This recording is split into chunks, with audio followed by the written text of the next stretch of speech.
There's a lot of talk these days about presidents being removed from office. In fact, we've seen at least 3 times in American history when presidents were nearly removed by Congress, and one just ended up resigning. However, presidents aren't the only politicians that can be removed by Congress. Consider the case of Jesse Bright, a U.S. senator from Indiana, whose coziness with the Confederacy landed him in serious hot water. Bright exemplified the typical upland Southerner Hoosier politician. Born in 1812 in New York State, he eventually moved to Indiana with his wife. And while he lived here, he also owned land in Kentucky, where she was from, and that's where they kept their 21 slaves.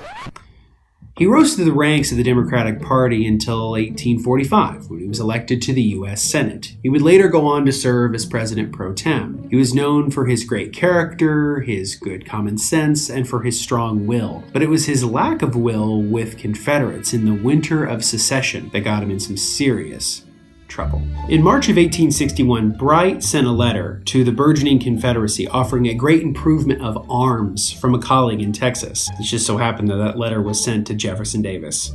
Yeah, that Jefferson Davis. A sitting U.S. senator sent a letter of support to the president of the Confederacy. Well, as you can see, it didn't really turn out all that well for him. In December of 1861, a resolution was introduced into Congress that would remove Bright from office. For context, Article 1, Section 5, Clause 2 of the U.S. Constitution grants Congress the authority to remove a senator or representative from office with only a 2/3 majority vote in both houses. This can be either for breaking the law or for perceived disloyalty to the United States. With the case of Bright, it was the latter. Initially, the Senate Judiciary Committee moved not to expel Bright, but the momentum against him continued to grow, especially among pro-Union Republicans. With pressure mounting, Bright tried to defend himself with a speech in front of Congress that was later reprinted in the Plymouth Weekly Democrat, who had additionally argued that Congress had violated his freedom of speech. Bright declared that the accusations against him were essentially a witch hunt,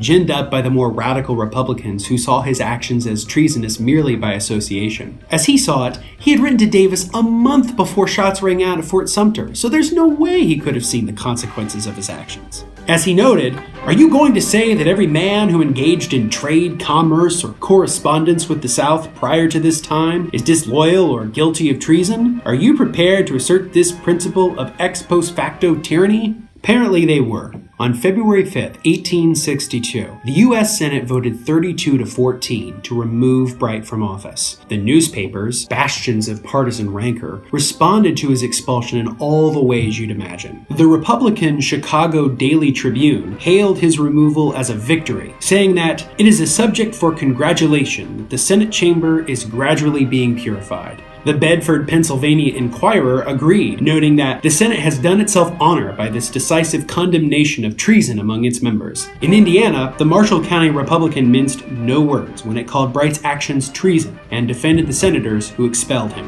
Democratic papers sang a very different tune. The Cadiz, Ohio Sentinel wrote that, "We do not believe that there is, outside of the abolitionists in the state of Indiana, a traitor, and that his expulsion carefully ignored the actions of Secretary of State William Seward and President Abraham Lincoln in bringing the country closer to war." The Indiana Daily State Sentinel published a short editorial accusing the Senate of diverting the Constitution and the cause of the Union by expelling Bright for nothing more than entertaining views obnoxious to the feelings of that body. In a further move of political gaslighting, the Sentinel noted that if Bright should be removed from office because of his actions, then Senators John Hale and Charles Sumner should also be removed, because their abolitionist beliefs forced the South towards secession. So, what lessons can we draw from the expulsion of Jesse Bright? First, don't write a letter to Jefferson Davis offering guns from a friend when you are a sitting U.S. senator. Second, senators can be removed from office for as little or as much as its members are willing to tolerate. It only requires a 2/3 vote from both houses of Congress to remove them. In this case, it garnered predictable partisan divides, with Republicans championing the fact that they removed a traitor from office and Democrats outraged that a senator was removed only for writing a letter.